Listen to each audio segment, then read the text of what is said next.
Hello दोस्तों, स्वागत है आप सभी का हमारे यूट्यूब चैनल पर, जिस पर हम इंडिया जीके के मोस्ट इम्पोर्टेंट क्वेश्चन को आप लोगों के साथ डिस्कस करते हैं और इंडिया जीके की एक खास प्लेलिस्ट भी बना रखी है। इस प्लेलिस्ट में एक न्यू वीडियो मिलती है जिसे आप एक बार जरूर चेक कर सकते हैं। जिन भी कैंडिडेट ने अभी तक लास्ट वीडियो को नहीं देखा, उनसे रिक्वेस्ट है कि पहले वो पीछे की सभी वीडियो को जरूर देखें ताकि आपकी तैयारी पूरी तरह से सीरीज वाइज चलती रहे। तो चलिए दोस्तों, बिना किसी देरी के आज का वीडियो शुरू करते हैं। प्रश्न नंबर 111, भारत का पूर्वी समुद्री तट किस नाम से जाना जाता है? ऑप्शन नंबर ए दीघा तट, ऑप्शन नंबर बी मालाबार तट, ऑप्शन नंबर सी कोकण तट, ऑप्शन नंबर डी कोरोमंडल तट। तो दोस्तों इसका राइट आंसर है ऑप्शन नंबर डी कोरोमंडल तट। भारत का पूर्वी समुद्री तट कोरोमंडल तट के नाम से जाना जाता है। यह तट बंगाल की खाड़ी के किनारे स्थित है और भारतीय उपमहाद्वीप के पूर्वी भाग में फैला हुआ है। कोरोमंडल तट तमिलनाडु, आंध्र प्रदेश और उड़ीसा राज्यों से होकर गुजरता है।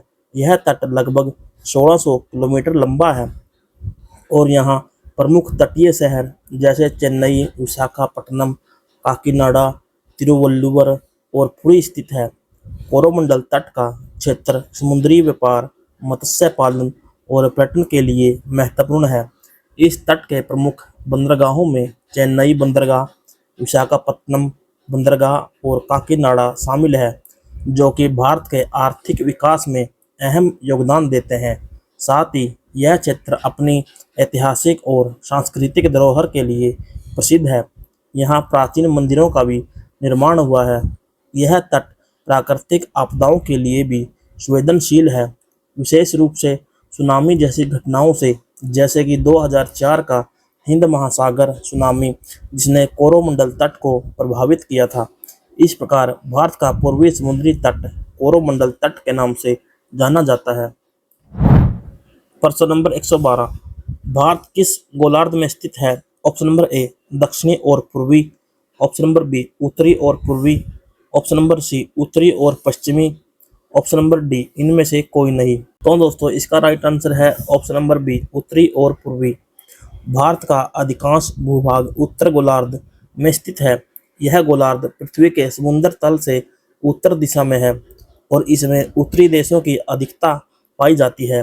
भारत का भौगोलिक केंद्र लगभग 8 डिग्री 4 उत्तरी अक्षांश और 77 डिग्री 23 पूर्वी देशांतर पर स्थित है। इसके अलावा भारत का एक छोटा हिस्सा पूर्वी गोलार्ध में भी स्थित है, क्योंकि इसका अधिकांश भूभाग पूर्वी देशांतर में आता है। इस प्रकार भारत का मुख्य भूभाग उत्तरी और पूर्वी गोलार्ध में स्थित है, जबकि कुछ छोटे द्वीप द्वीप समूह जैसे अंडमान और निकोबार दक्षिण गोलार्ध में स्थित है, लेकिन इनका भूगोल उत्तरी गोलार्ध के मुकाबले बहुत कम प्रभाव डालता है। उत्तर गोलार्ध में स्थित होने के कारण भारत में 4 प्रमुख ऋतुएं गर्मी, बारिश, सर्दी और सर्द अनुभव की जाती है। साथ ही यह गोलार्ध कृषि, मानव बस्तियों और सामाजिक आर्थिक गतिविधियों के लिए उपयुक्त होता है, जहां अधिकांश भूमि का उपयोग कृषि और विकास के लिए किया जाता है। प्रश्न नंबर 113, भारत की सबसे बड़ी सुरंग जवाहर सुरंग किस राज्य में अवस्थित है? Option number A Rajasthan, option number B Paschim Bangal, option number C Jammu और Kashmir, option number D Himachal Pradesh. तो दोस्तों इसका राइट आंसर है ऑप्शन नंबर सी जम्मू और कश्मीर। जवाहर सुरंग भारत की सबसे बड़ी और महत्वपूर्ण सुरंग है, जो कि जम्मू और कश्मीर राज्य में स्थित है। यह सुरंग राष्ट्रीय राजमार्ग 1A NH1A पर स्थित है और जम्मू को कश्मीर घाटी से जोड़ने वाली प्रमुख सुरंगों में से एक है। जवाहर सुरंग की लंबाई लगभग 2.5 किलोमीटर है और यह माउंट जंगली के भीतर से होकर गुजरती है। इस सुरंग का निर्माण 1956 में शुरू हुआ था और यह 1956 में ही पूरी तरह से चालू हुई थी। यह सुरंग मझगांवा और रियासी जिलों के बीच स्थित है और कश्मीर घाटी को जम्मू से जोड़ने में मदद करती है, जिससे जम्मू और कश्मीर राज्य के बीच यातायात सुगम और सुरक्षित होता है। जवाहर सुरंग जो पर्वतीय क्षेत्रों से होकर गुजरती है, कश्मीर घाटी की भू राजनीतिक और रणनीतिक दृष्टि से महत्वपूर्ण है। यह सुरंग मौसमी खतरों और सड़क मार्ग की समस्याओं को दूर करने से मदद मिलती है। विशेषकर सर्दियों में भारी बर्फबारी के दौरान इस सुरंग का महत्व न केवल यातायात के लिए बल्कि सैन्य रणनीति और सुरक्षा के दृष्टिकोण से भी अत्यधिक है। प्रश्न नंबर 114, सियाचिन ग्लेशियर भारत के किस राज्य में है? Option number A Uttar Pradesh, option number B Paschim Bangal, option number C Jammu और Kashmir, option number D Himachal Pradesh. तो दोस्तों इसका राइट आंसर है ऑप्शन नंबर सी जम्मू और कश्मीर। सियाचिन ग्लेशियर भारत का एक प्रमुख और सामरिक दृष्टि से महत्वपूर्ण ग्लेशियर है जो जम्मू और कश्मीर राज्य में स्थित है। यह ग्लेशियर कश्मीर घाटी के उत्तर में लद्दाख क्षेत्र के पारंगला और कश्मीर के काराकोरम पर्वत श्रृंखला में स्थित है। सियाचिन ग्लेशियर का विस्तार लगभग 70 किलोमीटर लंबा और 1 से 5 किलोमीटर चौड़ा है और यह विश्व के सबसे ऊंचे क्षेत्र के रूप में जाना जाता है। सियाचिन ग्लेशियर भारत और पाकिस्तान के बीच लामोशेक क्षेत्र में स्थित है। इस ग्लेशियर को लेकर दोनों देशों के बीच विवाद है। भारत ने 1984 में सियाचिन ग्लेशियर को अपने नियंत्रण में ले लिया और तब से यह भारतीय सेना के लिए सैन्य संचालन का एक महत्वपूर्ण क्षेत्र बन गया है। यह ग्लेशियर विश्व के सबसे ऊंचे युद्ध क्षेत्र के रूप में पहचाना जाता है, जहां सैनिकों को अत्यधिक ऊंचाई, बर्फबारी और कठोर मौसम के बीच अपनी सेवा निभानी पड़ती है। इस क्षेत्र में बर्फीले तूफान और ठंड के कारण कई सैनिकों की जान भी चली जाती है। इस प्रकार सियाचिन ग्लेशियर जम्मू और कश्मीर राज्य में स्थित है और यह भारतीय सुरक्षा के लिए अत्यंत महत्वपूर्ण है। प्रश्न नंबर 115, निम्नलिखित में से भारत की सुदूर दक्षिण भौगोलिक इकाई कौन सी है? Option number A Lakshadweep, option number B Rameswaram, option number C Kanyakumari, option number D Nicobar द्वीप समूह। तो दोस्तों इसका राइट आंसर है ऑप्शन नंबर डी निकोबार द्वीप समूह। निकोबार द्वीप समूह भारत के अंडमान और निकोबार द्वीप समूह का एक हिस्सा है जो बंगाल की खाड़ी में स्थित है। यह द्वीप समूह भारत के दक्षिणी छोर पर स्थित है और कश्मीर से लगभग 1200 किलोमीटर दूर है। निकोबार द्वीप समूह में कुल 22 द्वीप शामिल हैं, जिनमें ग्रेट निकोबार सबसे बड़ा और प्रमुख द्वीप है। अन्य प्रमुख द्वीपों में हेवलॉक, नाइक और कैमरेट शामिल हैं। निकोबार द्वीप समूह का कुल क्षेत्रफल लगभग 1841 किलोमीटर वर्ग है और यह अंडमान और निकोबार द्वीप समूह का सबसे दक्षिणी भाग है। यह द्वीप समूह प्राकृतिक सुंदरता से भरपूर है, जिसमें घने वर्षावन, शांत समुद्र तट और विविध जैविक जीवन देखने को मिलता है। निकोबार द्वीप समूह का ऐतिहासिक और सांस्कृतिक महत्व भी है। यहाँ पर निकोबारी जनजाति जैसे आदिवासी समुदाय रहते हैं, जिनकी जीवन शैली प्राचीन और पारंपरिक रूप से संरक्षित है। इस द्वीप समूह का सैन्य और रणनीतिक महत्व भी है, क्योंकि यह भारत के समुद्री मार्गों की सुरक्षा में महत्वपूर्ण भूमिका निभाता है। इस प्रकार निकोबार द्वीप समूह एक प्राकृतिक, सांस्कृतिक और रणनीतिक दृष्टि से महत्वपूर्ण क्षेत्र है। दोस्तों इस चैनल पर इंडिया की गवर्नमेंट और प्राइवेट जॉब से जुड़ी हुई हर छोटी बड़ी न्यूज को आप लोगों के साथ शेयर करते हैं और आप लोगों के लिए ही हमने इंडिया जीके की प्लेलिस्ट बनाई है, जिसमें आपको भारत के इतिहास, संस्कृति, भूगोल, प्रसिद्ध व्यक्ति, प्रमुख घटनाएं और भारत से जुड़ी विभिन्न महत्वपूर्ण जानकारी मिलेगी। इस प्लेलिस्ट में हम भारतीय सामान्य ज्ञान से महत्वपूर्ण प्रश्नों को संक्षिप्त रूप में पढ़ रहे हैं, जो एसएससी, रेलवे या कोई भी स्टेट के कॉम्पिटिटिव एग्जाम के लिए बहुत उपयोगी साबित होंगे। यह वीडियो सीरीज सभी कैंडिडेट जो कि कॉम्पिटिटिव परीक्षा की तैयारी कर रहे हैं, उन सभी कैंडिडेट के लिए बहुत उपयोगी है। यहाँ आपको भारत के प्रमुख स्थल, ऐतिहासिक घटनाएं और अन्य जानकारी मिलेगी। हमारी कोशिश है कि भारत के सामान्य ज्ञान से जुड़ी जानकारी को बहुत आसान तरीके से आप लोगों तक पहुंचाया जाए, ताकि किसी भी कैंडिडेट को अपने एग्जाम को क्रैक करने के लिए जिस नॉलेज की जरूरत होती है वो उसको मिल सके। तो दोस्तों आगे बढ़ने से पहले मैं आपसे रिक्वेस्ट करना चाहूंगा कि अगर वीडियो आपको अच्छी लगे तो वीडियो को लाइक और शेयर जरूर करें और ऐसे ही वीडियो को आगे देखने के लिए हमारे चैनल को सब्सक्राइब करना ना भूलें। तो चलिए दोस्तों, हमारी इंडिया जीके की प्लेलिस्ट के इस पार्ट को आगे कंटिन्यू करते हैं। प्रश्न नंबर 116, भारत की मुख्य भूमि का दक्षिणी नोक है। Option number A Calimere point, option number B Kanyakumari, option number C Indira point, option number D इनमें से कोई नहीं। तो दोस्तों, इसका राइट आंसर है option number B Kanyakumari. Bharat की मुख्य भूमि का सबसे दक्षिणी छोर कन्याकुमारी है, जो तमिलनाडु राज्य में स्थित है। यह स्थल हिंद महासागर, अरब सागर और बंगाल की खाड़ी के संगम पर स्थित है, जिसे त्रिवेणी संगम कहा जाता है। कन्याकुमारी भौगोलिक, सांस्कृतिक और धार्मिक दृष्टि से भारत का एक अत्यंत महत्वपूर्ण स्थान है। हालांकि यदि भारत के पूरा भूभाग मुख्य भूमि द्वीप समूह की बात करें तो देश का सबसे दक्षिणी बिंदु है इंदिरा पॉइंट, जो कि अंडमान और निकोबार द्वीप समूह के ग्रेट निकोबार द्वीप पर स्थित है। इंदिरा पॉइंट का पूर्व नाम पिगमेलियन पॉइंट था और इसे भारत की पूर्व प्रधानमंत्री इंदिरा गांधी के नाम पर नया नाम दिया गया। यह बिंदु 6 डिग्री 45 उत्तरी अक्षांश पर स्थित है, लेकिन जब केवल मुख्य भूमि की बात की जाती है तो कन्याकुमारी ही भारत का सबसे दक्षिणी नोक माना जाता है। कन्याकुमारी सूर्यास्त और सूर्योदय के अद्भुत दृश्यों के लिए प्रसिद्ध है और यहाँ स्थित विवेकानंद रॉक मेमोरियल भी एक प्रमुख पर्यटन स्थल है। यह स्थान भारतीय संस्कृति और भूगोल का प्रतीक है।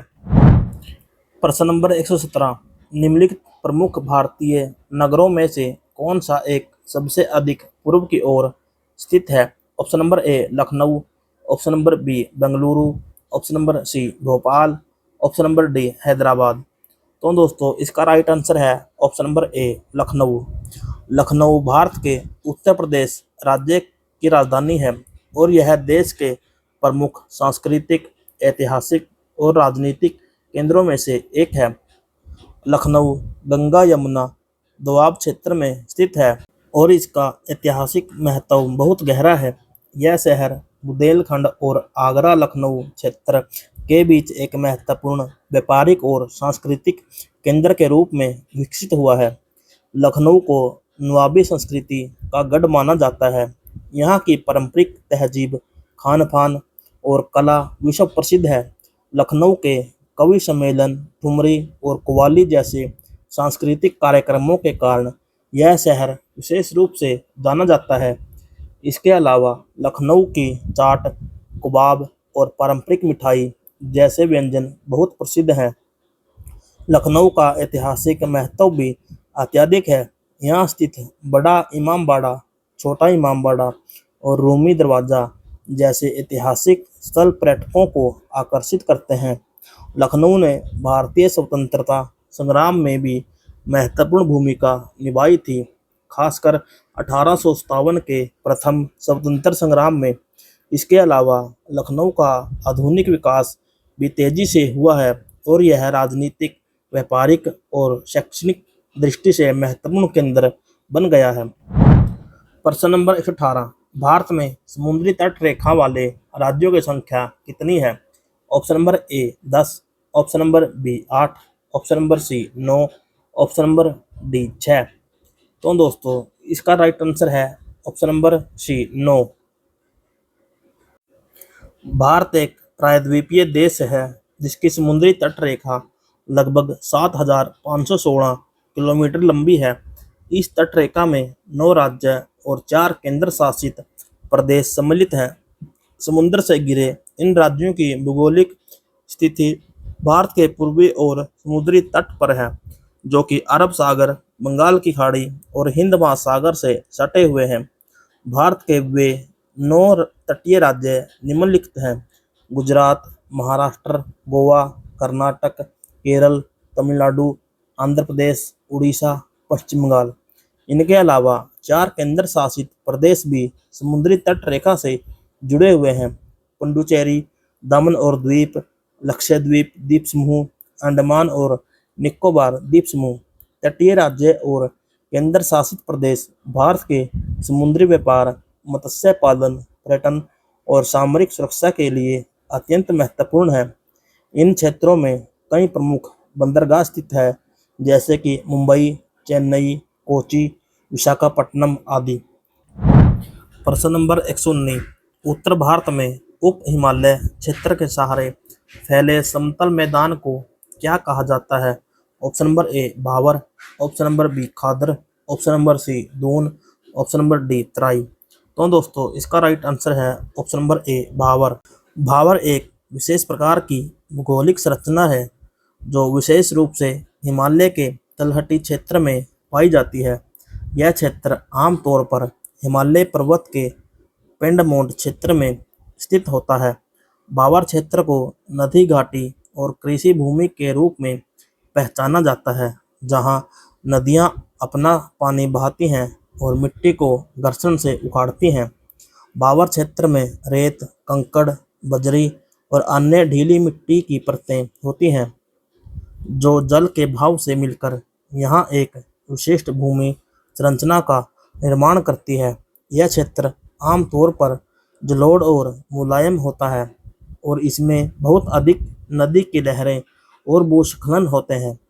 भारत में भावर क्षेत्र मुख्य रूप से गंगा और यमुना जैसी बड़ी नदियों के किनारे स्थित होता है। यहाँ की जलवायु और भूमि संरचना कृषि के लिए उपयुक्त होती है, लेकिन यह क्षेत्र जल आपूर्ति के लिए भी महत्वपूर्ण है, क्योंकि इन नदियों से जल ग्रहण होता है। प्रश्न नंबर 120, भारत की उत्तरी सीमा पर स्थित पर्वत है? Option number A Maikal, option number B Himalaya, option number C Nilgiri, option number D Aravalli. तो दोस्तों इसका राइट आंसर है option number B Himalaya. Bharat की उत्तरी सीमा पर स्थित प्रमुख पर्वत हिमालय है।